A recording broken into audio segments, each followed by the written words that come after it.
8 कितना टोटल 8 आ रहा है। बायो में 8 आ रहा है, 13 क्या आ रहा है। हाँ, तो तुम्हें सिलेबस ही नहीं पता और कह रहे हो मेजर की तैयारी कर रहे हो क्या। चलो ठीक है, हम मुद्दे पे लौट करके आते हैं हम लोग, ठीक है। तो हम लोग हार्ट के बारे में ऑलरेडी काफी कुछ पढ़ चुके थे, वहीं से आगे बढ़ते हैं एक बार, है ना। पैरेलल में देखो सब चालू रखो, हार्ट जो जो टॉपिक होता जा रहा है एनसीईआरटी निपटाते जाओ, मॉड्यूल निपटाते जाओ, इसमें याद ना दिलाना पड़े बार बार, है ना, इसका ध्यान रखो। चलो, तो हम लोगों ने हार्ट की बेसिक एनाटॉमी पढ़ी, अब लिखेंगे विखेंगे क्या, ऐसे ही रिवाइज कर लेते हैं एक बार, ठीक है। एक बार सीक्वेंस पढ़ते हैं, हमारे पास right atrium, right ventricle, left atrium, left ventricle. अगर मैं राइट एट्रियम की बात करूंगा तो मेरे पास टोटल इनलेट्स कितने हैं, 3। कौन सा, inferior vena cava, superior vena cava और कोरोनरी साइनस। इन 3 में से किसके पास वाल्व्स हैं, इंफीरियर वेना कावा और कोरोनरी साइनस। वाल्व्स का नाम क्या है, यूस्टाशियन वाल्व और थिबाशियन वाल्व, ठीक है। तो अब राइट एट्रियम में कौन सा ब्लड पहुंचा, डीऑक्सीजनेटेड। राइट एट्रियम से कहां जाएंगे, राइट वेंट्रिकल के पास। बीच में फोरामेन का नाम क्या है, एट्रियो वेंट्रिकुलर फोरामेन। वाल्व का नाम क्या है, ट्राइकस्पिड वाल्व। अब ब्लड ऊपर से नीचे आया, उसके बाद पल्मोनरी आर्टरी से आगे गया। अब पल्मोनरी आर्टरी में जो वाल्व है उसका क्या नाम है, पीएसएलवी। फुल फॉर्म क्या है, पल्मोनरी सेमी ल्यूनार वाल्व। यहां तक बातें रहेंगी दिमाग में, ठीक है। इसके बाद हम वापस लंग्स में पहुंच गए, लंग्स में ऑक्सीजनेशन हुआ, लंग्स से वापस आए, कितने वेन्स हैं, 4 पल्मोनरी वेन्स हैं, 2 इधर से 2 इधर से, और सब कहां पहुंचे, लेफ्ट एट्रियम में। अब लेफ्ट एट्रियम से कहां गए, लेफ्ट वेंट्रिकल में। कौन सा foramen, atrio ventricular foramen. Valve का नाम आर्ट्रियो वेंट्रिकुलर वाल्व या तो बाइकस्पिड वाल्व। क्लियर है बातें। फिर अपन लेफ्ट वेंट्रिकल से गए आओर्टा के थ्रू पूरी बॉडी में, यहां वाल्व का नाम क्या है, आउटिक सेमी ल्यूनार वाल्व। इसमें कुछ है ही नहीं, देखो, है ना, ऐसे ही याद हो जाएगा सब कुछ। अच्छा, इसके बाद हमने देखा मैकेनिज्म ऑफ पंपिंग क्या है, मैकेनिज्म ऑफ बीटिंग क्या है। तो हमने देखा हार्ट के ये 2 चेंबर्स हैं, पहले दोनों रिलैक्स हैं। कौन सा वाल्व खुला है, कौन सा बंद है, सेमिल्यूनर खुला है कि बंद है, बंद है। और ट्राइकस्पिड बाइकस्पिड खुला है। ब्लड कहां से कहां जा रहा है, एट्रिया से वेंट्रिकल। कितना परसेंट, 70%। कितनी देर तक, 0.4 सेकेंड तक। फिर तुरंत ये बंद हुआ, क्या कहते हैं इसको, एट्रियल सिस्टोल कहते हैं। कितनी देर का, 0.1 सेकेंड। कौन सा वाल्व बंद है, पीएसएलवी एएसएलवी दोनों बंद है। कौन सा खुला है, ट्राइकस्पिड वाल्व और बाइकस्पिड वाल्व दोनों खुला है, ठीक है। जैसे ही ये ओपन हुआ तुरंत ये बंद हुआ, है ना, क्या कहते हैं, वेंट्रिकुलर सिस्टोल। कितनी देर का, 0.3 सेकेंड का। कौन सा वाल्व खुला है, पीएसएलवी खुला है, एएसएलवी खुला है, बंद कौन सा है, ट्राइकस्पिड बंद है और बाइकस्पिड बंद है। उसके बाद फिर ये रिलैक्स, अब क्या हो गया, जॉइंट डायस्टोल। यही इतना सा तो था। अच्छा, दोनों रिलैक्स हैं, जैसे ही ये बंद हुआ, है ना, और उसके बाद जैसे ही इसके बंद होने पे कोई साउंड आएगा क्या, नहीं, इस पे थोड़ी कोई साउंड आएगा। जैसे ये खुलेगा और ये बंद होगा, कौन सा साउंड आएगा, कौन सा, लब साउंड आएगा। कौन से वाल्व के क्लोजर की वजह से आया, ट्राइकस्पिड बाइकस्पिड। फिर जैसे ही ये रिलैक्स हुआ साउंड आएगा, कौन सा, डब। किसकी वजह से, पीएसएलवी एएसएलवी। यहां तक बातें क्लियर है। तुमसे कोई पूछे जॉइंट डायस्टोल का ड्यूरेशन तो कितना है, 0.4 सेकेंड। जॉइंट सिस्टोल का 0 सेकेंड, होता ही नहीं है। और उसके बाद जॉइंट एट्रियल डायस्टोल का 0.7 सेकेंड, वेंट्रिकुलर डायस्टोल का 0.5 सेकेंड। क्लियर है बात। एक पूरी कार्डिक साइकिल कितने की, 0.8 सेकेंड्स की। यहां तक क्लियर है सारी बातें। फिर तुमको और हार्ट के बारे में बताया, 2 आर्टरिया के बीच जो दीवार बनी है उसको कहते हैं क्या, इंटर एट्रियल सेप्टा। 2 वेंट्रिकल के बीच इंटर वेंट्रिकुलर सेप्टा, ऐसा ही कुछ कहते हैं। फिर हार्ट वॉल बताई, पेरिकार्डियम बताया, बाहर है फाइब्रस पेरिकार्डियम और अंदर की तरफ 2 लेयर ऑफ पेरिकार्डियम है। कौन से, पैराइटल लेयर और विसरल लेयर। पैराइटल लेयर कौन सा वाला है, बाहर वाला, पेरीफेरी वाला, और विसरल कौन सा है, अंदर वाला, ठीक है। पैराइटल लेयर ऑफ पेरिकार्डियम और विसरल लेयर ऑफ पेरिकार्डियम के बीच का जो स्पेस है, क्या है वो, पेरिकार्डियल कैविटी। उसमें क्या होता है, पेरिकार्डियल फ्लूइड। गेस करो क्या काम होगा। हार्ट बेचारा बहुत मेहनती ऑर्गन है ना। वियर टियर फ्रिक्शन रिड्यूस करने में ये फ्लूइड मदद करता है। हमारे लंग्स के वॉल के बीच में भी ऐसा फ्लूइड होता है, उसको ल्यूरल फ्लूइड कहते हैं, है ना। ऐसे यहाँ पर क्या है, पेरिकार्डियल फ्लूइड हम कहते हैं, ठीक है।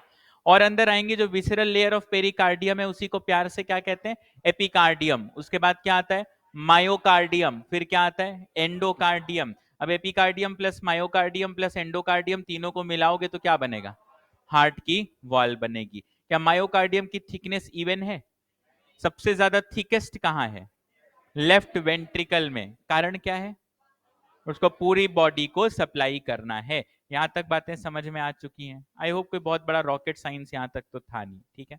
यहां से हम और आगे बढ़े और हमने ये भी देखा कि चलो ये हार्ट जो बीट कर रहा है इसके पीछे का कारण क्या है। हमने एक पूरा पाथवे सीखा जिसको नोडल आर्किटेक्चर कहते हैं। ये नोडल आर्किटेक्चर मसल्स का अरेंजमेंट है कि नर्व फाइबर्स का, मसल्स का। सबसे पहले कौन सा, साइनो आर्ट्रियल नोड। वहां से कहां गए, एट्रियो वेंट्रिकुलर नोड। दोनों के बीच में क्या, इंटरनोडल फाइबर्स। फिर कहां गए, बंडल ऑफ हिस या एवी बंडल। उसके बाद राइट बंडल और लेफ्ट बंडल। फिर कहां पहुंचे, परकींजे फाइबर। ऐसा ही कुछ पढ़ा यार। एवी नोड इंपल्स बना सकता है कि साइनो आर्ट्रियल नोड, दोनों बना सकते हैं। सबसे तगड़े इंपल्स कौन बनाता है, साइनो एट्रियल नोड। कितना बनाता है, 70 टू 75 पर मिनट, इतना आसपास इंपल्स ये बना रहा होता है। क्लियर है बात यहां तक। पेस मेकर ऑफ हार्ट कौन है, साइनो आर्ट्रियल नोड। और पेस सेटर कौन है, एट्रियो वेंट्रिकुलर नोड। क्यों कहते हैं, क्यों क्यों क्यों, क्योंकि वो स्लो डाउन करता है, वो रोकता है ना इंपल्स को। नहीं तो आर्ट्रिया वेंट्रिकल साथ में कॉन्ट्रैक्ट कर जाएंगे, तो एक रिदम को सेट कर रहा है, तो इसलिए हमने इसे क्या कहा, pacesetter of heart. Heart में फास्टेस्ट कंडक्शन कहां होता है, परकींजे फाइबर पर हमारा फास्टेस्ट कंडक्शन हमको देखने को मिलता है। ये बातें क्लियर है एकदम। ये सारी की सारी कहानी हमने पढ़ ली थी पिछली क्लास में। फिर मैंने बोला यार इलेक्ट्रिकल एक्टिविटी चल रही है तो इसको मेजर भी कर सकते हैं। मैंने बोला लीड लगा लो। अब कितने इलेक्ट्रोड हमने लगाए हाथ में, एक के साथ पे, एक के साथ पे, और पैर पे एक। कौन से पैर पे, लेफ्ट। याद रखना है, इसको भूलना मत, ठीक है। तो एक ट्रायंगल सा बनता है अपनी बॉडी में, इसको एंथोवेन ट्रायंगल कहते हैं, मत याद रखो बिल्कुल भी इसको, ठीक है। फिर मैंने बोला चेस्ट पे लीड लगाओ, कितने, 6 चेस्ट लीड लगाओ और हार्ट को अलग अलग एंगल से पिक्चर करो। टोटल 12 पॉसिबल पिक्चर बनते हैं। उनमें से हमारे काम का क्या है, लीड नंबर 2 का डेटा हमारे काम का है, ठीक है। फिर एक नाम बताया, इलेक्ट्रोकार्डियोग्राम और इलेक्ट्रोकार्डियोग्राफ। जो मशीन है वो क्या है, ग्राफ है कि ग्राम है, अच्छा। और जो बन के आया, ये ध्यान रखना, ये उल्टा चलता है इसमें, ठीक है। अब अपने पास जो 2 वाला लीड का कर्व था, पहले पी वेव आई, फिर क्यूआरएस कॉम्प्लेक्स आया, फिर टी वेव आया। ये सिस्टोल और डायस्टोल को रिप्रेजेंट करते हैं क्या, कभी नहीं। They represent depolarisation and repolarisation. क्या पी वेव को मैं कह सकता हूं P wave is equal to atrial systole, गलत। P wave is not equal to atrial systole. P wave leads to atrial systole. आई बात समझ में, इस पे क्लैरिटी पूरी रखना है ना। क्या QRS complex equal to ventricular systole, it leads to ventricular systole. इस वजह से करंट है ना, इसकी वजह से कुछ होता है, समझ आई बात। अब यहां मुद्दा क्या और समझना, जो मेरा P वेव है वो किसको रिप्रेजेंट करता है, एट्रियल डीपोलराइजेशन को। QRS कॉम्प्लेक्स वेंट्रिकुलर डीपोलराइजेशन को, और टी वेव वेंट्रिकुलर रीपोलराइजेशन को। क्या मिसिंग है इस पूरे ग्राफ में, एट्रियल रीपोलराइजेशन, वो मर्ज हो जाता है ग्राफ के साथ, इसलिए वो हमको दिखाई नहीं देता। क्लिनिकल सिग्निफिकेंस का है ये ईसीजी का प्लॉट।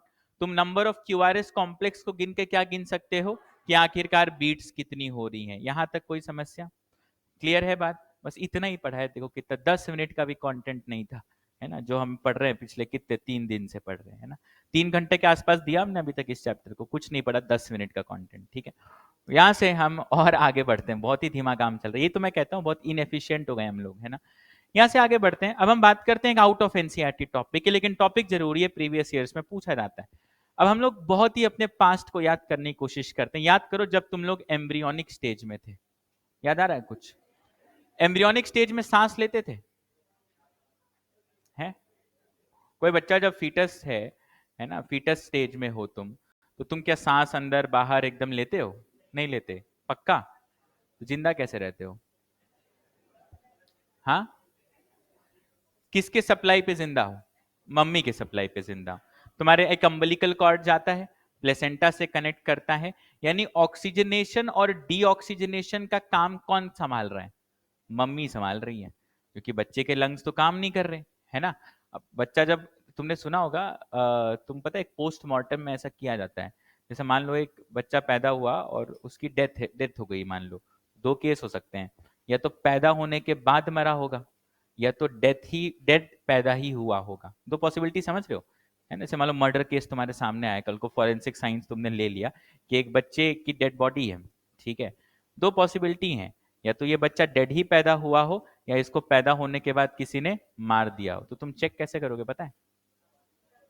तुम उसको कट करोगे, लंग्स निकालोगे, पानी में डालोगे, है ना। अगर लंग्स उसके तैर गए, इसका मतलब वो पैदा होने के बाद मरा था।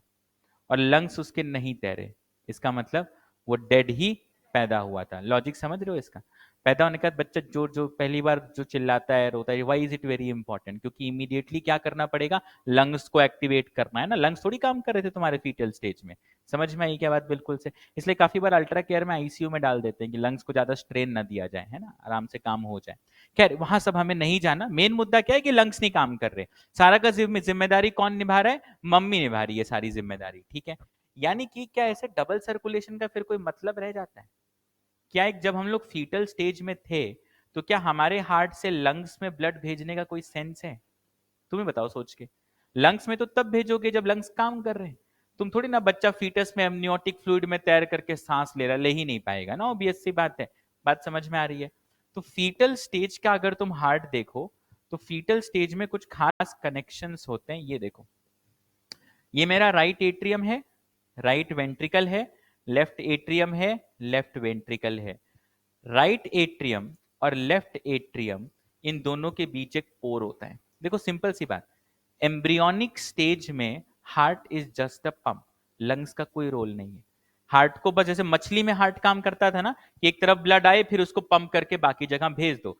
ऑक्सीजनेशन डीऑक्सीजनेशन तो प्लेसेंटा करके दे रहा है, तो लंग्स का तो रोल यहां पर है नहीं। तो होता क्या है, एम्ब्रियोनिक हार्ट में ना इस तरीके से एक छेद प्रेजेंट होता है, किसके बीच? राइट एट्रियम और लेफ्ट एट्रियम के बीच। इसी को कहते हैं फोरामेन ओवेल। क्या कहते हैं? Foramen ovale. तुमने सुना है काफी बार ऐसा होता है कि बच्चे पैदा हुए उसके दिल में छेद है, सुना है ऐसा? ये हम सबके दिल में था, ये हमारे सबके इंटर एट्रियल सेप्टा में एक पोर था। हुआ क्या कि जैसे ही हम पैदा हुए वो इमीडिएटली बंद हो जाता है।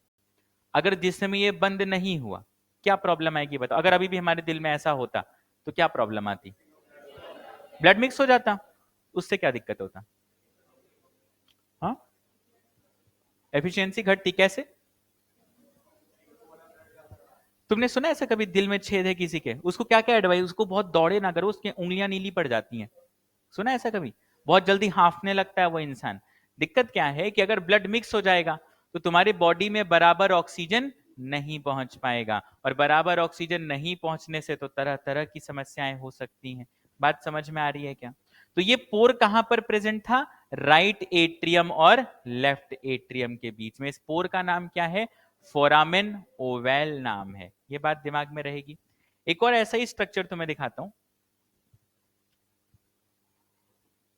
यहां पर लेबलिंग है कि नहीं, नहीं है, रुको खोजना पड़ेगा। यहां पर देखो एक लेबलिंग की गई है जिसका नाम लिखा गया फोसा ओवेलिस, ठीक है। तो होता क्या, देखो दो स्ट्रक्चर्स हमें सीखने हैं, ठीक है। एक नाम है फोरामेन ओवेल। ये कब अपने पास अभी है क्या फोरामेन ओवेल? नहीं। कब था ये? एम्ब्रियोनिक स्टेज में। किसको किससे कनेक्ट करता था? राइट एट्रियम और लेफ्ट एट्रियम को। ब्लड मिक्स होने से एम्ब्रियोनिक स्टेज में कोई दिक्कत नहीं है, क्योंकि ब्लड का प्यूरिफिकेशन या ऑक्सीजनेशन कहां पर हो रहा है? प्लेसेंटा में, ना कि तुम्हारे लंग्स में। आई बात समझ में? तो बाद में ये पोर बंद हो जाता है, और फोसा मतलब समझते हो एक डिप्रेशन, एक गड्ढा सा बना है, छेद होता है फोरामेन, और गड्ढे से को हम क्या कहते हैं? फोसा। बात समझ आ रही? फोसा मतलब क्या? कुछ गड्ढा सा, है ना, एक जैसे पहले कोई छेद रहा हो कहीं पर, जैसे मान लो इस दीवार को ही हम फोड़ के इसमें एक छेद कर दें, फिर मैं इमीडिएटली कुछ ठीक ठाक करूं इसमें, तो फिर भी एक डिप्रेशन सा हो सकता है दिखे तुमको, है ना, दाग सा दिखे। वैसे यहाँ पर एक दाग सा, एक गड्ढा सा, एक डिप्रेशन सा है, उसका नाम क्या है, फोसा।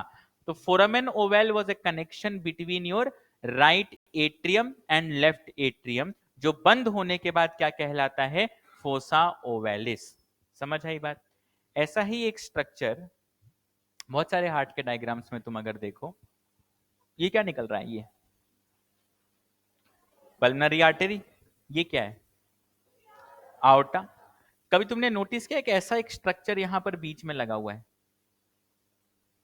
इसमें कौन सा ब्लड जा रहा है, ऑक्सीजनेटेड कि डीऑक्सीजनेटेड, डीऑक्सीजनेटेड, और इसमें ऑक्सीजनेटेड। यार ये तो एक पाइप बन गई यहां पर, जो इसको और इसको कनेक्ट कर रही है। अब जरा तुम खुद सोचो, इसमें तो डीऑक्सीजनेटेड ब्लड है और इसमें ऑक्सीजनेटेड। यार ये सब चिंता तो अभी है हमको, एम्ब्रियोनिक स्टेज में ठीक है ऐसी कोई चिंता। तो ये जो स्ट्रक्चर है, पुराने एम्ब्रियोनिक स्टेज में there was a direct connection between your pulmonary artery and your aorta, ठीक है। इसका नाम पहले हुआ करता था डक्टस आर्टेरियोसस। ये सब बहुत पुराने प्रीवियस ईयर क्वेश्चन है, क्या नाम है, डक्टस आर्टेरियोसस। अगर अभी हमारे पास ये कनेक्शन हो तो कुछ फायदा है कि नुकसान है, बहुत नुकसान है। हमारा सारा ब्लड मिक्स हो जाएगा, ब्लड मिक्स हो जाएगा तो हम ऑक्सीजन नहीं पहुंचा पाएंगे। तो ये स्ट्रक्चर आज कहलाता है क्या नाम, लिगामेंटम आर्टेरियोसम के नाम से जाना जाता है। तो इसको लिखेंगे कैसे, लिखो एक पॉइंट स्टार करके, स्पेशल स्ट्रक्चर्स या स्ट्रक्चर्स इन एम्ब्रियोनिक हार्ट।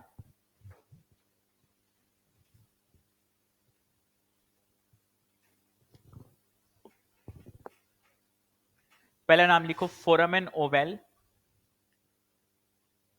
पहला नाम लिखो फोरामेन ओवेल। किसको किससे कनेक्ट करता है ये, राइट एट्रियम और लेफ्ट एट्रियम, लिख लो ब्रैकेट में, connects right atrium and left atrium.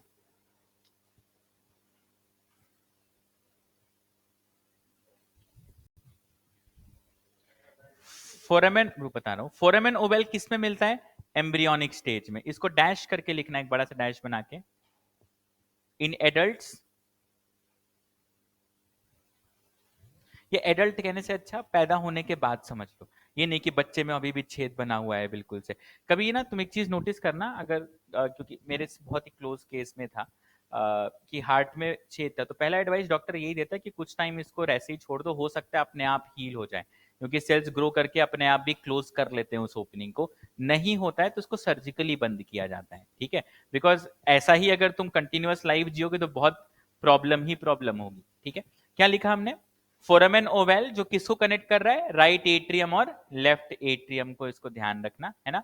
Bracket में ये जरूर डाल लेना कि क्या इन एडल्ट लिखा ना, हाँ, इन एडल्ट या पोस्ट डिलीवरी, बच्चा पैदा होने के बाद, ये लिख लेना। ये स्ट्रक्चर किस में कन्वर्ट हो जाएगा, फोसा ओवेलिस।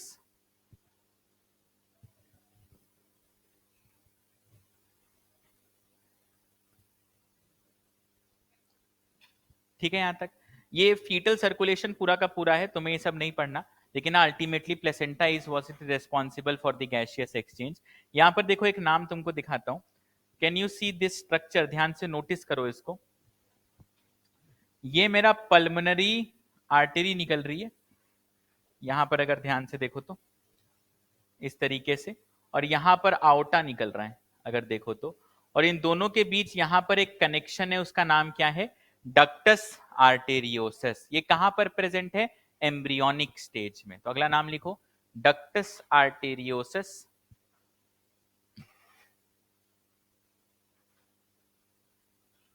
किसको किससे कनेक्ट कर रहा है, पल्मोनरी आर्टरी टू आउटा।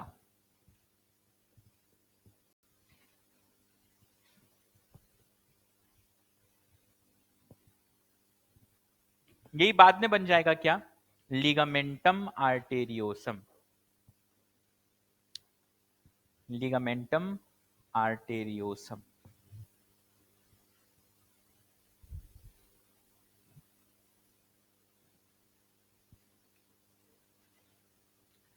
इसके बाद एक और बहुत ही क्रिटिकल डिस्कशन है, अब हम लोग वहां पर चलते हैं, ठीक है। हेडिंग लिख लेना, arteries, veins and capillaries. Heading डाल लो, आर्टरीज, वेन्स एंड कैपिलरीज।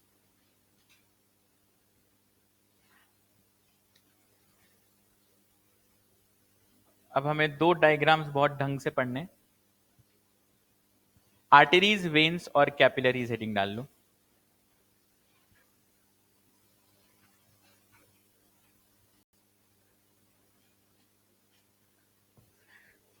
लिखा हेडिंग आर्टरीज, वेन्स और कैपिलरीज। ठीक है, देखो अपन एक जनरल सा एक कंपैरेटिव टेबल बनाएंगे, और टेबल बनाने से पहले कॉन्सेप्ट सीख लो, उसके बाद टेबुलेट करते हैं चीजों को। कहानी बस देखो इतनी सी है कि मेरे पास एक तरफ से आ रही है आर्टरी, ये बड़ी वाली आर्टरी है जो हमें दिखाई दे रही है यहाँ पर, ये आर्टरी आ गई।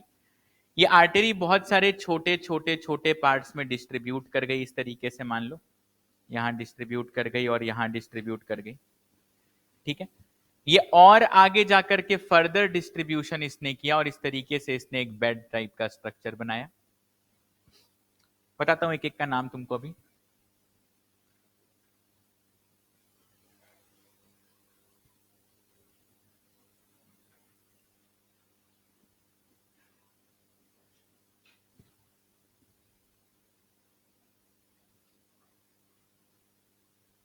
अब देखो यहां पर चल क्या रहा है, ये मेरा आया आर्टरी, इसको जानते हो क्या बना, इसे हम कहेंगे आर्टेरियोल। ये जो स्ट्रक्चर बना इसको हम कहते हैं कैपिलरी बेड कहते हैं। ये जो स्ट्रक्चर बना इसको वेन्यूल कहते हैं, और इसे हम कहते हैं वेन। तो ब्लड के फ्लो की यही कहानी है कि हम यहां से ब्लड लेकर के आ रहे हैं। आर्टरी के अंदर यूजुअली कौन सा ब्लड आता है, ऑक्सीजनेटेड ब्लड। ठीक है, यहां पे ऑक्सीजनेटेड ब्लड आया, आर्टरी डिस्ट्रीब्यूट हुई किसमें, आर्टेरियोल में।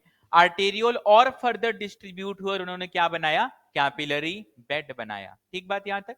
अब कैपिलरी बेड फर्दर आगे कंपाइल किया और क्या बना, वेन्यूल बना, और ये सारे वेन्यूल्स आगे मिल गए और क्या बन गया, वेन बन गया। बात समझ में आ रही है कि artery, arteriole, venue, capillary bed, venule और वेन। अब देखो होता क्या है, कैपिलरी बेड पता है कहां बनता है और क्यों बनता है। ब्लड में अल्टीमेटली न्यूट्रिशन है, ऑक्सीजन है, हॉर्मोन्स हैं और भी सारी चीजें हैं, इन सबको सेल्स को डिलीवर करना है। तो जो असली एक्सचेंज ऑफ मटेरियल होता है ना, वो आर्टरी के थ्रू नहीं होता, ना ही वेन के थ्रू होता है, ना ही आर्टेरियोल के थ्रू होता है, और ना ही वेन्यूल के थ्रू होता है। वो किसके थ्रू होता है, कैपिलरी बेड। सारा का सारा एक्सचेंज इसी कैपिलरी बेड के इर्द गिर्द हो रहा होगा। बात समझ में आई कि पाथवे क्या चल रहा है। फटाफट से एक बार ऐसे सीक्वेंस लिखो। अच्छा एक चीज क्या मैं ऐसा कह सकता हूं, सुनना, arteries and in capillaries and veins start from capillaries. दोबारा बोलता हूं, arteries and in capillaries and veins start from capillaries. सही बात है ना, आर्टरी का अंत यहां हो गया और वेन की शुरुआत यहां हो गई, तो arteries and in capillaries and veins start from capillaries. ठीक है, एक बार ये सीक्वेंस बना के रखो।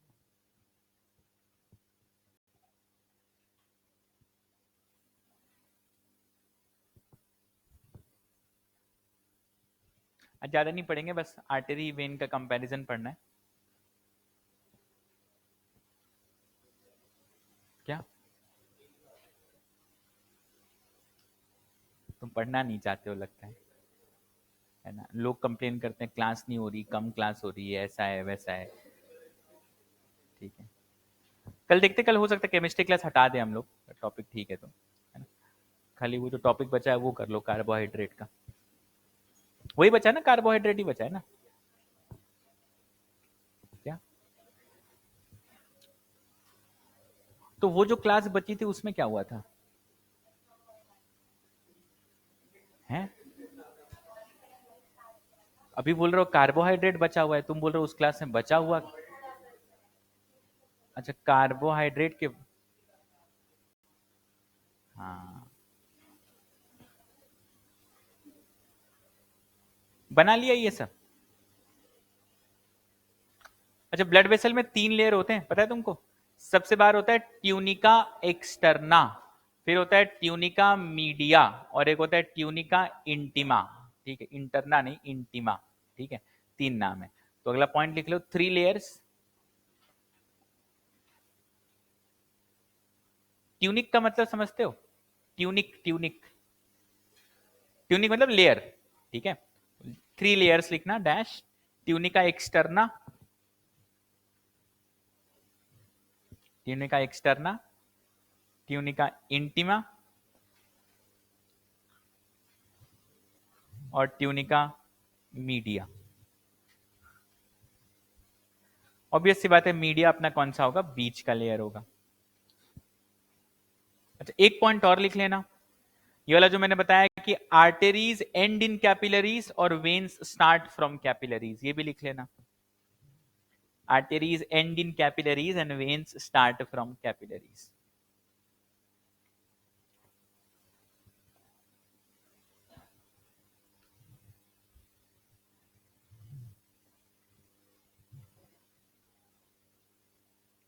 हो गई यहां तक कहानी, आर्टेरीज और वेन्स की कहानी।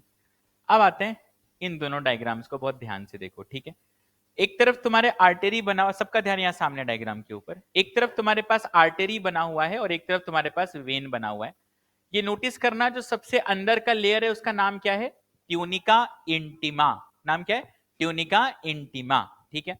फिर तुम देखोगे ये जो लेयर दिख रहा है, इतना मोटा सा लेयर दिखाई दे रहा है, ये क्या है? ट्यूनिका मीडिया, ठीक है। और जो सबसे बाहर लगा है उसका नाम क्या है? Tunica externa. ये पहले तो 3 नाम सबको समझ में आए, इंटीमा, एक्सटर्ना, मीडिया, ठीक है। एक तरफ आर्टरी है, एक तरफ वेन है। क्या क्या डिफरेंस तुमको दिखाई दे रहा है? पहला डिफरेंस क्या बोल सकते हो? कौन ज्यादा थिक है, कौन थिन है? आर्टरी थिक है, वेन थिन है। ये थिकनेस और थिननेस किस लेयर की वजह से? नोटिस करो, देखो, थोड़ा जूम कर देता हूं। अब बताओ जरा सोच के कि थिकनेस किस लेयर की वजह से दिख रही है तुमको? सारा खेल इंटीमा इसका है, मीडिया का है। पहली वाली में मीडिया थिक है, दूसरी वाले में मीडिया कैसा है? थिन है। आई क्या बात समझ में? तो फर्क किस चीज का है? मीडिया का फर्क है। अच्छा, एक बात और बताओ, क्या सेंस हो सकता है कि आर्टेरी की वॉल थिक है और वेन की वॉल थिन है? क्या रीजन है भाई? ज्यादा देखो, सारा प्रेशर कौन झेलता है? आर्टेरी। मतलब जो मेरा आउटर निकला और बाकी सारे जो आर्टरीज हैं, ये डायरेक्ट किसका प्रेशर झेल रहे हैं? वेंट्रिकल का। तो सीधा वेंट्रिकुलर प्रेशर झेलने वाले कौन है? आर्टरीज। तो ज्यादा प्रेशर झेलना है, ज्यादा तगड़े वॉल चाहिए, कॉमन सेंस की बात है ना? बात समझ में आ रही है? इसलिए आर्टरीज की वॉल कैसी होती है? थिकर होती हैं, और वेन्स की वॉल कैसी होती हैं? थिनर। क्योंकि ब्लड ज्यादा प्रेशर में, ज्यादा जर्क्स के साथ कहां फ्लो करेगा? आर्टरीज में, एज कंपेयर टू वेन्स। ये बात भी क्लियर है? एक और डिफरेंस दिख रहा होगा, क्या दिख रहा है? हैं? एक्सटर्ना का डिफरेंस दिख रहा है? क्या डिफरेंस है? अरे इतना मत जाओ, पढ़ाना ही नहीं था तुमको वो सब, ठीक। अगेन ये डायग्राम तुम्हारे कॉलेज में सेम डायग्राम आएगा फर्स्ट ईयर में, ठीक है। मैं इसमें से बस काम की बात तुमको बता रहा हूं, है ना? बाकी सब देखना भी मत, ठीक है। बाकी सब जो है रहने दो, ठीक है। यहां वापस आते हैं, ये दिखाई दे रहा है वाल्व्स। इसमें तुमको वाल्व्स दिखेंगे, लेकिन यहां पर कोई भी वाल्व्स नहीं दिखेंगे। गेस करते हो वाल्व का क्या काम होगा? आर्टरीज में तो ऑलरेडी देख रहे हैं, दबा के धक्का मारा जा रहा है ब्लड को, तो ब्लड बहुत आराम से फ्लो कर रहा है। मान लो अपने नीचे से ऊपर ब्लड आ रहा था, इंफीरियर वीना कावा लेके आ रही थी, अब ब्लड ऐसे जा रहा है, बैक फ्लो भी तो कर सकता है। तो बैक फ्लो रोकने के लिए क्या लगे हुए हैं इसमें? वाल्व। तो एक डिफरेंस और हुआ कि वेन्स के पास वाल्व्स होती हैं, लेकिन आर्टरिया ये आर्टरिया कह रहा हूं, आर्टरीज के पास वाल्व्स नहीं होती। सही बात है। एक बात और समझना, arteries always carry oxygenated blood, correct और रॉन्ग? पक्का? कौन एक्सेप्शन? बच्चा बचपन से पढ़ते हैं आजकल तो लोग, ठीक है। कि पल्मोनरी आर्टरी कहां से कहां कनेक्ट कर रही है? राइट वेंट्रिकल से लंग्स को कनेक्ट कर रही है। तो जब ये कनेक्शन है भाई अपना, तो इसमें जा कौन सा ब्लड रहा है? Deoxygenated blood. यानी कि आर्टरीज को ऐसा नहीं कहना कि they always always always carry oxygenated blood. Artery कैसा ब्लड भी ले जाती है? डीऑक्सीजनेटेड ब्लड भी ले जाती है। कौन सी वाली? Pulmonary artery. सही बात है। अच्छा, दूसरा, all veins carry deoxygenated blood, ये गलत बात है। एक वेन है, कौन सी? Pulmonary vein. कहां से कहां? लंग से लेफ्ट एट्रियम, है ना? तो लंग से लेफ्ट एट्रियम में आ रहा है, तो ये अपना कैसा ब्लड कैरी कर रहा है? Oxygenated blood. ये बात याद रहेगी। एक लाइन बोलता हूं, ऑल आर्टरीज कैरी ब्लड। तुम्हें तुम्हारे सर को सपोर्ट लगता है हाथ का, सीधा आराम से बैठ जाओ, है ना। हाँ, ऐसे क्या होगा, किसी दिन सोचो हाथ हटाए सर गिर गया, सीरियस प्रॉब्लम होगी ना, तो ठीक से बैठा करो। क्या बोल रहा था मैं, हाँ, ये लाइन कहना सही होगा क्या कि all arteries carry blood away from the heart. सोच लो, all arteries away from the heart. जैसे आउटा कहां जा रहा है, away from the heart. Renal artery, renal artery क्या होती है, हाँ, रीनल मतलब किडनी, किडनी को ब्लड सप्लाई, अरे कुछ नहीं, बस पीछे टर्म चिपका रहा हूं, है ना। गैस्ट्रिक आर्टरी, पेट में सप्लाई कर रही है, कॉमन सेंस ना, है ना। हाँ, तो ऐसे टर्मिनोलॉजी क्लियर रखो। तो arteries always carry blood away from the heart. Pulmonary artery को देखो, हार्ट की तरफ आ रही है कि हार्ट से दूर, दूर ब्लड लेके जा रही है ना। अच्छा, all veins carry blood towards the heart, सही है ना। पल्मनरी वेन को देखो, कहां से कहा, लंग से, आई बात समझ में। तो ये लैंग्वेजेस क्लियर है एकदम। एक दो पॉइंट लिखो स्टार करके, all arteries carry oxygenated blood, all arteries carry oxygenated blood। Bracket में लिख लो, क्या लिखोगे, एक्सेप्ट क्या, pulmonary artery.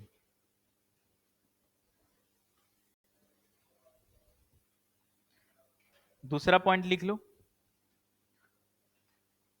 All veins carry deoxygenated blood.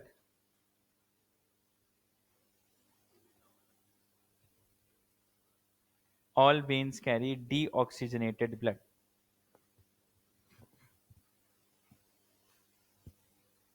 इसमें क्या लिखोगे, लिखो लिखो, एक्सेप्शन लिख लो।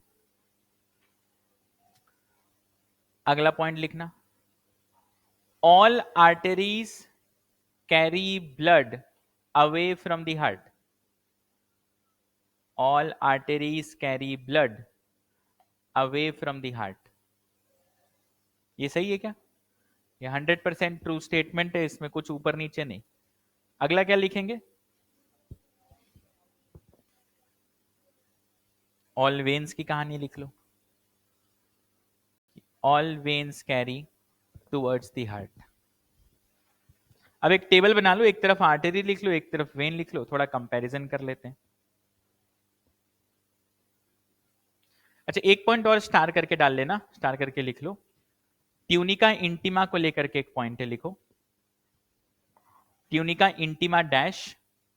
इसमें ना एक चीज होती है जिसे हम कहते हैं एंडोथीलियम, सुना होगा काफी बार नाम, आएगा भी नाम, ये ब्रीदिंग में भी आएगा, ठीक है। देखो मेरा रीजन चैप्टर उल्टा पढ़ाने का, मैं पहले बॉडी फ्लूइड पढ़ाता हूँ फिर ब्रीदिंग, यूजुअली पहले ब्रीदिंग फिर बॉडी फ्लूइड होता है। कारण क्या, एंडोथीलियम वेसल्स को पहले सीख लो, तब ना एक्सचेंज सीख पाओगे, ठीक है। तो लिखना अलग से स्टार्ट करके कि ट्यूनिका इंटिमा डैश, इसमें क्या लगा होता है, endothelium, and endothelium is simple squamous एपिथीलिया। ये नोट करो, ये टिश्यूज चैप्टर में आया होगा, जब तुम लोग सिंपल स्क्वामस एपिथेलियम पढ़ रहे होगे तब ये मेंशन आया होगा कि इसका लोकेशन क्या होता है। तो इसका लोकेशन है एंडोथीलियम ऑफ ब्लड वेसल्स की हम बात करते हैं, ठीक है। दूसरा लिखना, दूसरा पॉइंट लिखना, ट्यूनिका मीडिया, ट्यूनिका मीडिया में स्मूथ मसल सेल्स होते हैं, ये नोट करो, ट्यूनिका मीडिया में स्मूथ मसल सेल्स होते हैं। यहां तक ठीक है। अब टेबल बना लो, एक तरफ आर्टरी लिख लो, एक तरफ वेन लिख लो। मेरे पास बना बनाया टेबल है, तो हम लोग कुछ पॉइंट्स जितना बताऊंगा उतना लिखना, ज्यादा कुछ भी मत लिखना, ठीक है। पहला पॉइंट कंपैरिजन का है, लोकेशन क्या है, सुनना पहले। आर्टरीज डीप सीटेड होती हैं, वेन्स सुपरफिशियल होती हैं, मतलब सतह पर, यानी कि ऊपर ऊपर जो है वो तुम्हारा क्या है, वेन, और आर्टरीज क्या है, काफी डीप इनसाइड योर सेटअप, याद रहेगी बात।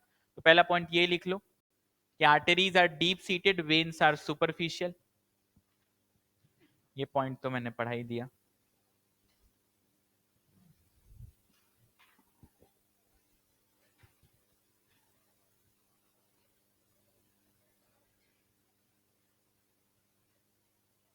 लिखिए डीप सीटेड और सुपरफिशियल।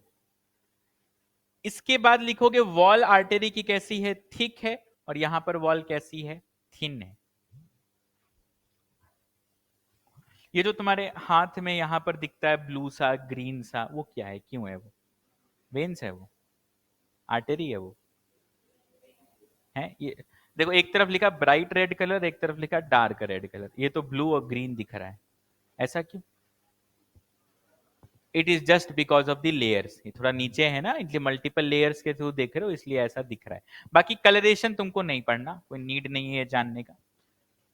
अब यहां पर देखना, पॉइंट आता है इधर, इसका ल्यूमेन नैरो होता है, इसका ल्यूमेन, ल्यूमेन समझ रहे हो, जो बीच का स्पेस है, जिसकी वॉल मोटी है उसका ल्यूमेन छोटा होगा, कॉमन सेंस की बात, ठीक है। तो लिखना आर्टरी का ल्यूमेन नैरो है और वेन का ल्यूमेन ब्रॉड है।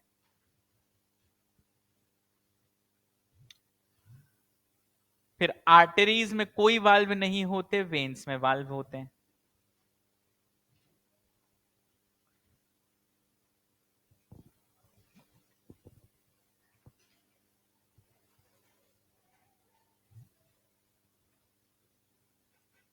लिखा? अच्छा, ब्लड कहां ज्यादा प्रेशर डालता है, कहां जर्क्स के साथ फ्लो करता है? आर्टरीज में, है ना। और वेन्स में कैसा, कंपेरेटिवली सिंपलर फ्लो है। ये मेरा एक और कंपैरिजन का पॉइंट है कि इसमें अगर देखोगे तो blood flows with more pressure by jerks, और इसमें क्या है, रिलेटिवली लो प्रेशर और स्टेडी फ्लो रहता है, ध्यान रखना।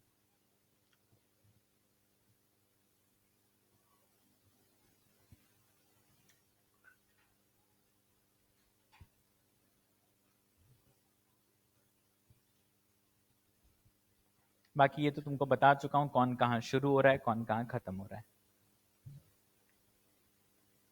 देखिए इसमें मेन यही है कि इसमें प्रेशर बाई जर्क्स है और उसमें स्टेडी फ्लो है विद लोअर प्रेशर।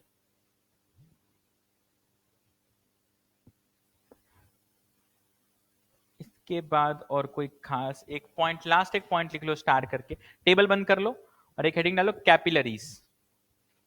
और कैपिलरीज पे एक लाइन ये जाननी है कि कैपिलरीज के पास सिर्फ ट्यूनिका इंटरना या ट्यूनिका इंटिमा होता है।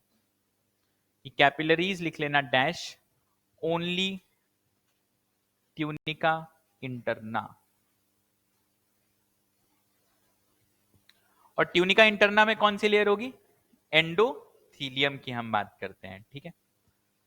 अब एक आखिरी मुद्दा जो सीख लेते हैं ब्लड वेसल्स के बारे में, और कुछ प्रेशर्स का खेल सीख लेते हैं। अब यार यानी कि हमारे ब्लड वेसल्स में खूब प्रेशर डाला जा रहा है और ब्लड को फ्लो कराया जा रहा है। एक डिवाइस होती है जिसका नाम है स्फिग्मोमैनोमीटर, सुना होगा नाम तुमने सबने, है ना। नापा है किसी ने बीपी?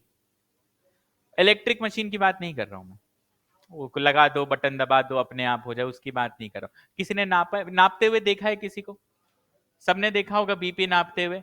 वो पारंपरिक वाला बीपी मशीन बता रहा हूं मैं, जिसमें एक पट्टा लगाते हैं, एक होता है ऐसे फुसफुस फुलाते हैं, फिर वो ऊपर जाता है, फिर देखा है किसी ने? पूरा प्रोसीजर कोई बता सकता है क्या होता है? बस यही तो प्रॉब्लम है। तुमने सबने देखा है किसी को बीपी नापते हुए, बहुत बढ़िया। तो बता भी दो कैसे करते हैं, बताओ व्योम, बताओ क्या करते हैं। क्या करता है, पहले पहले डॉक्टर शुरू से शुरू कर रहा है, डॉक्टर ने वो खोला, हाँ, उसके बाद मशीन खोल लिया, लीड्स कनेक्ट करता है, हाँ बैंड बांध, हाँ पंप कहते हैं उसको, हाँ हाँ।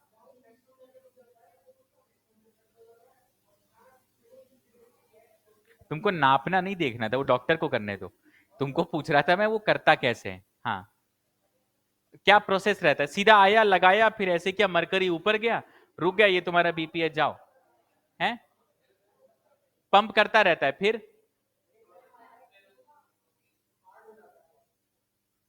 अच्छा आगे बताओ, ठीक है। तुम रुक जाओ भाई, तुम रुक जाओ, तुम बताओ भाई, तुम बताओ, है ना। हाँ क्या होता है, एकदम ध्यान सुन रहे हैं, हाँ बोलो। अच्छा, मतलब मेरा यही किस्मत में है कि मैं तुमसे भी पी ना पाऊं, ठीक है। आगे आगे आगे कंटिन्यू। बीपी बॉक्स, पट्टा लगाया, ठीक, फिर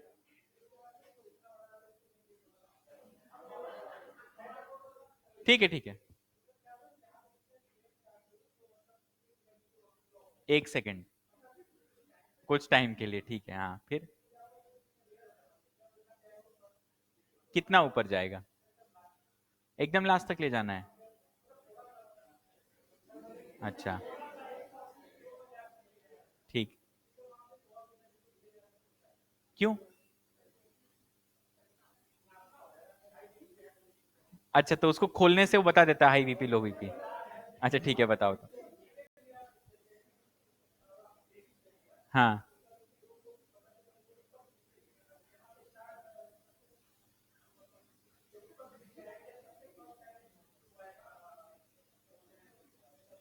तुम स्टेथोस्कोप तो लगाने ही भूल गए इस पूरे प्रोसेस में, है ना? अच्छा, अब लगा रहे हो, ठीक है, फिर आगे। पहला बीट आएगा वो हाई बीपी है, जो दूसरा आएगा वो लो बीपी। समझ आया तुम लोग को? है, नहीं आया समझ में? क्या, कैसे समझाया यार तुमने? ठीक है, कहानी सुनते हैं बहुत ध्यान से। बीपी नापने का तरीका देखो, बहुत सिंपल सा, ठीक है। क्या कह रहे हो? हाँ, सही बात है, सही बात है, ठीक है। मान लेते ये एक ब्लड वेसल है, इसमें ब्लड फ्लो कर रहा है, ठीक है। अंदर है ब्लड, तो किसी न किसी प्रेशर से फ्लो कर रहा होगा। बीपी नापने का तरीका बहुत ही सिंपल सा है। हमारा मोटो क्या है कि हम सबसे पहले इस फ्लो को ऑब्स्ट्रक्ट करेंगे। कभी किसी डॉक्टर को देखा है कि वो ऐसे इसको पट्टे को बांधा, उसको फुल प्रेशर बढ़ाया, आधे घंटे बैठा हुआ है ऐसे ही, फटाफट करके रिलीज भी करता है ना, उसको कारण है उसके पीछे। जब तुम ये पट्टा बांधा तुमने, ठीक है, बैंड का पट्टा ही बोल लेते हैं हम लोग, हम उसमें प्रेशर बढ़, जब वो तुमको पंप कर रहा है ना बेसिकली, तो क्या हो रहा है, प्रेशर बढ़ रहा है। प्रेशर इस हद तक बढ़ाते हैं कि we try to obstruct this flow, हम इस फ्लो को पूरी तरह ब्लॉक करते हैं। आई बात समझ में? तुम इतना प्रेशर बढ़ाओगे, इतना प्रेशर बढ़ाओगे कि तुमने इस पूरे के पूरे फ्लो को ब्लॉक कर दिया। आई बात समझ में? अब अगर मैं स्टेथोस्कोप लगाऊंगा, कान में रखूंगा, तो मुझे कोई साउंड आएगा क्या ब्लड के फ्लो का? नहीं आएगा। क्यों नहीं आएगा?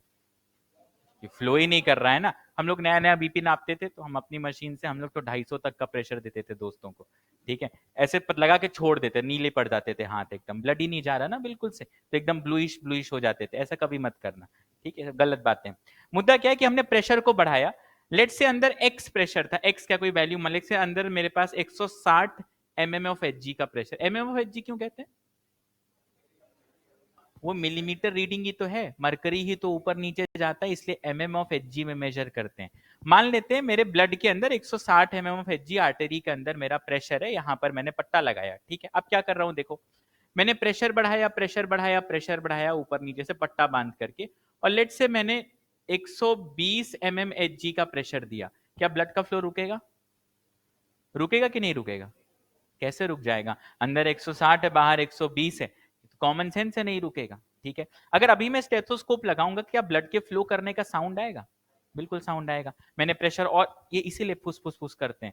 और डॉक्टर को देखा होगा, वो टाइम पास नहीं कर रहा होता है इस वक्त, स्टेथोस्कोप लगा के फोकस्ड रहता है, क्योंकि उसको साउंड भी सुनना है। आई बात समझ में? तुमने प्रेशर बढ़ाया, लेट से मैंने इस प्रेशर को बढ़ा करके 140 कर दिया, अब साउंड आएगा? अभी भी साउंड कहाँ आएगा? साउंड आएगा कि नहीं आएगा? बिल्कुल आएगा, ब्लड तो फ्लो कर रहा है। पहले से थोड़ा चेंज होगा, क्योंकि प्रेशर हमने बढ़ा दिया, ठीक है। अब मान लो मैं इस प्रेशर को ले जाता हूं 200 पे, अब क्या होगा? जीरो साउंड, ठीक है। अब डॉक्टर एकदम फोकस्ड बैठा हुआ है कि चलो स्टेथोस्कोप लगा है, पूरा प्रेशर बंद। अब ये नहीं कि इसमें वेट करते रहो आराम से, अब क्या करेंगे, एक नॉब रिलीज करते हैं। नोटिस किया कभी? एक छोटा सा नॉब होता है, धीरे धीरे धीरे प्रेशर कम किया जाता है। नोटिस किया कभी इस चीज को? अब प्रेशर कम हो रहा है, देखो, मान लो 200 से प्रेशर 198 पे हुआ, 199 पे, 190 तक मैंने प्रेशर गिरा दिया। क्या ब्लड फ्लो करेगा? नहीं करेगा। प्रेशर और गिराया, 175 पे गिरा दिया मैंने, ब्लड फ्लो करेगा? करेगा? क्यों नहीं करेगा? अंदर 160 है। मैंने और गिराया इसको, लेट से मैंने 158 पे लेके आया, अब ब्लड फ्लो करेगा। स्टेथोस्कोप तो वहीं लगा हुआ है। अब हम इसको ट्रेस कर रहे हैं, the in the moment pressure कम हुआ बाहर का, एक वुश करके साउंड आएगा। आई बात समझ में? वो जब पहला साउंड आता है, वो तुम्हारा अपर एंड ऑफ बीपी होता है। समझ आई बात? द फर्स्ट साउंड जो तुम सुनोगे, अब आजकल तो क्या मशीन ऑटोमेटिक रीड कर लेती है, लेकिन जो फर्स्ट साउंड तुम सुन रहे हो ना, वो तुम्हारा हायर एंड का प्रेशर है, जिसको तुम सिस्टोलिक प्रेशर कहते हो। समझ में आई बात कैसे कर रहे हैं? अच्छा, एक तो सिस्टोलिक प्रेशर, जब जब वेंट्रिकल कॉन्ट्रैक्ट करेंगे तो कौन सा प्रेशर है? सिस्टोलिक। रिलैक्स करेंगे तो डायस्टोलिक।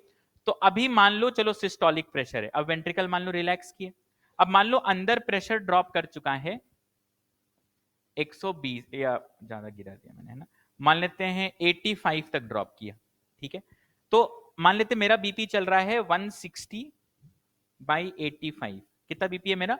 160 बाई 85। अब कैसे मेजर कर रहा हूं मैं? 158 पे लेके आया, मुझे पहला साउंड आया, ठीक है। अब ये कुछ वही बात है कि एक ब्लड वेसल पे मैंने 158 का एक्सटर्नल प्रेशर लगा रखा है, इंटरनल प्रेशर 160 का था, है ना। बहुत तेजी से ब्लड फ्लो करके निकला, टर्बुलेंट सा फ्लो हुआ और मुझे साउंड सुनाई दिया, that was my upper and, ठीक है। फिर मैं रिलीज करता जाऊंगा, जब मैं इसको 84 पे लेके आऊंगा ना, तो फ्लो एकदम नॉर्मल हो जाएगा, इस मशीन से कोई फर्क नहीं पड़ेगा। इसका मतलब हम किस वैल्यू को टच कर चुके हैं?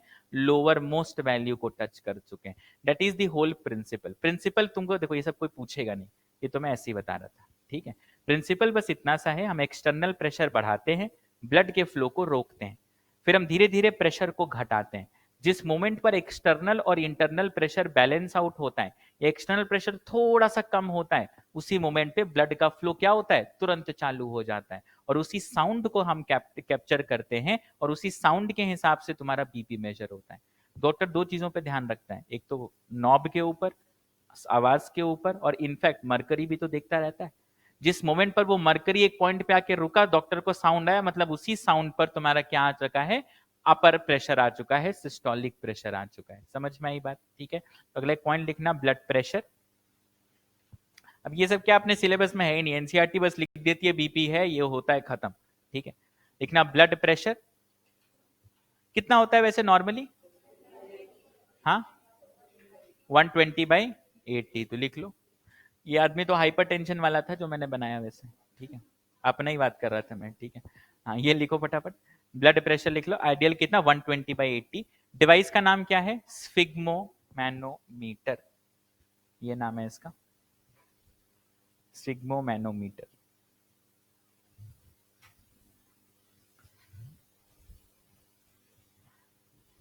अगर किसी का बीपी जो है 150 के ऊपर शूट अप कर रहा है ऊपर का, तो there can be very serious problems. Problems as in क्या, क्या क्या हो सकती है प्रॉब्लम? हाइपरटेंशन में क्या होता है? तुम्हारे वेसल्स डैमेज हो सकती हैं। ऑलरेडी आर्टरी की वॉल थिक है, इसका मतलब ये थोड़ी कि उसमें प्रेशर बढ़ाते जाओ बढ़ाते जाओ बढ़ाते जाओ।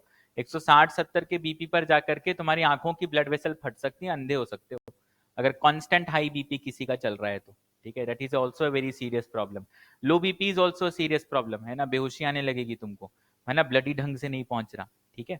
तो ये दो, इसलिए बीपी का रेगुलेशन एक बहुत इंपॉर्टेंट है। जैसे फॉर एग्जाम्पल सबके पेरेंट्स 40 के ऊपर ही होंगे, 35-40 के ऊपर ही, तो बीपी की मॉनिटरिंग का एक बहुत खास ख्याल रखना चाहिए इन जनरल। जैसे कोई अगर बीपी पेशेंट है, कुछ लोगों का होता है ना कि मेडिसिन खा लेंगे, 10 बजे की दवाई है तो 12 बजे खा रहे हैं, 12 बजे की दवाई है तो 2 बजे खा रहे हैं, ऐसे लोग भी मिलेंगे तुमको जीवन में, है ना। तो चीज क्या है कि timing is very important when it comes to BP. अगर ऊपर नीचे करोगे, बीपी अचानक शूट अप किया, तो तुम्हारी वेसल्स फटने लगेंगी, है ना। और वेसल्स का फटने से क्या हो सकता है तुम भी जानते हो सकता है कहीं इंटरनल वेसल फट जाए, ब्लीडिंग हो जाए, हो सकता है ब्रेन हैमरेज जो होता है, it is a very common case in high BP patients. अगर लॉन्ग टर्म तक हाई बीपी है और उसको कोई कंट्रोल नहीं कर रहा, दवाइयां नहीं जा रही, तो हैमरेज हो जाएगा एकदम से, है ना। और हैमरेज के बाद क्या होता है तुम जानते ही हो, ठीक है। खैर, स्फिग्मोमैनोमीटर समझ आया, ये पूरी पूरी कहानी क्या है। दो तीन टर्म्स और है, वो भी समझ लो। हम लोग एक टर्म सीखते हैं जिसका नाम है स्ट्रोक वॉल्यूम। क्या टर्म है? Stroke volume. एक और है हमारे पास जिसे हम कहते हैं कार्डियक आउटपुट, ठीक है। अब समझना, स्ट्रोक वॉल्यूम मतलब एक स्ट्रोक के साथ कितना वॉल्यूम ब्लड पंप आउट हो रहा है, that is what you call as क्या? Stroke volume. मतलब समझ आया? With a pump, with a stroke, the volume being pumped out. कितना होता है पता है? दिस इज अराउंड 70 ml, ठीक है। तो लिखो अगला पॉइंट स्टार करके, स्ट्रोक वॉल्यूम डैश करके लिखना, amount of blood pumped each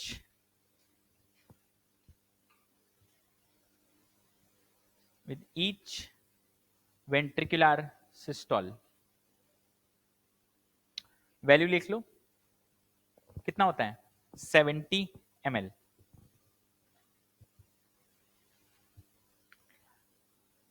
दूसरा पॉइंट आएगा कार्डियक आउटपुट। कार्डियक आउटपुट नाम से समझ में आ रहा होगा कि दिल कितना ब्लड ओवरऑल पंप करता है 1 मिनट के अंदर, ठीक है। अब समझना, 1 सेकंड का पॉज और सुनो। स्ट्रोक वॉल्यूम मतलब एक हार्ट बीट में कितना ब्लड गया, दैट इज स्ट्रोक वॉल्यूम। कितना गया 70 ml। अब मैं क्या कह रहा हूं कि 1 मिनट में हार्ट बीट कर रहा है अराउंड 75 बीपीएम या 72 बीपीएम। बीपीएम मतलब बीट्स पर मिनट, है ना। तो cardiac output is equal to heart rate into stroke volume, यानी 1 मिनट में ब्लड कितना पंप होता है वो मेरा क्या है, कार्डियक आउटपुट। डेफिनेशन लिख लो पहले, the amount of blood pumped out in 1 minute, the amount of blood pumped out in 1 minute।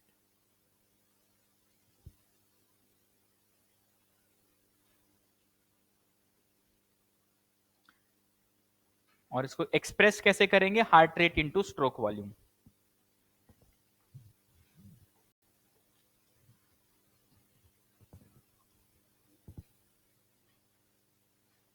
लिख लिया, heart rate into stroke volume. कितनी वैल्यू होगी, अराउंड 4800 आता है। 5000 तो रट रखे हो, 5 लीटर, ठीक है।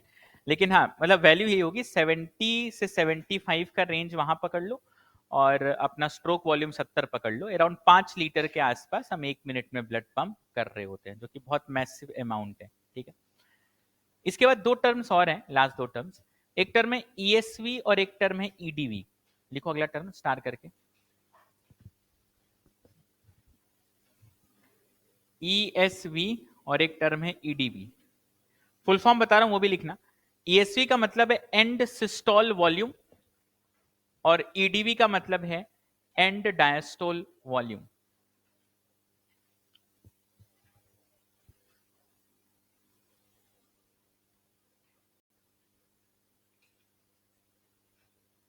इसका क्या मतलब होगा, सिस्टोल के बाद कितना ब्लड वेंट्रिकल में बचा वो क्या है, एंड सिस्टोल वॉल्यूम।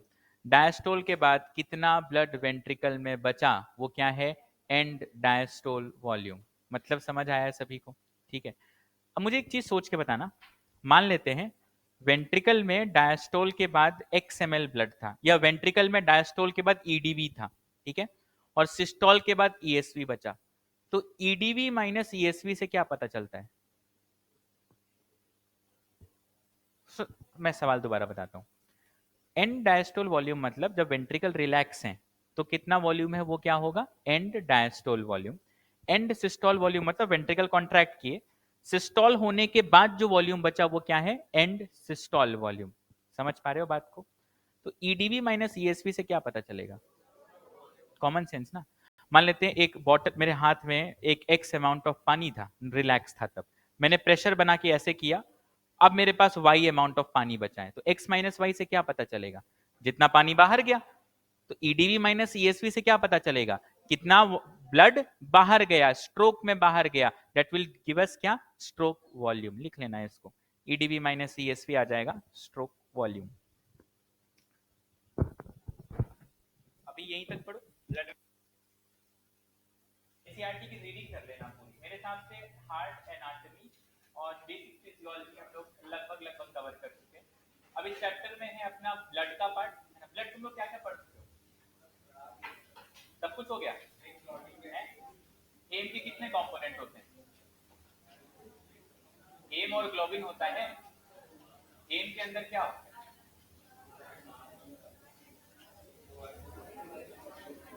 हमारी बॉडी हेम का क्या करती है,